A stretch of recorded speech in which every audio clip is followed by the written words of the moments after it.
Hello দোস্তরা, কেমন আছেন সবাই? ভবঘুরে ইমরান পেজে আবারও আপনাদেরকে স্বাগতম।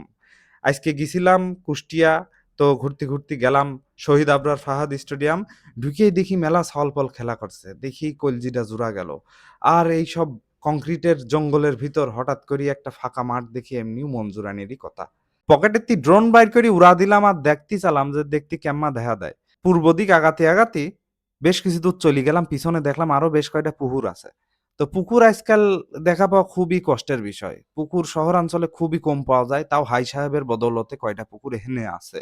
উড়তি পাখির চোখে আমরা স্টেডিয়ামের চার সাইডে তো দেখিনি।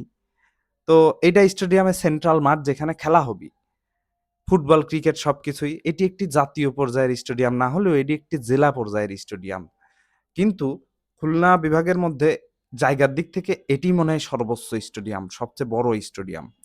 লাল, নীল, হলুদ বিভিন্ন রঙে কালার করিছে, দেখতে বেশ সুন্দরই লাগছে। পাশে কিন্তু একখান সুইমিং পুলও আছে। তো এই সুইমিং পুলে আমি এর আগে গোসলও করেছি, কিন্তু তখন স্টেডিয়ামের কাজ এতদূর হইছিল না।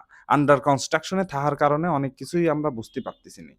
তো আন্ডার কনস্ট্রাকশনে থাকার কারণে অনেক কিছুই যেহেতু আমরা বুঝতে পারতেছি না, সেহেতু মনে করেন স্টেডিয়ামের স্ট্রাকচার কেমন হবি সেটা এখনো বলা যাচ্ছে না। তবে দেখি মনে হচ্ছে প্রায় ইন্টারন্যাশনাল খেলা হওয়ার মতনই স্টেডিয়াম।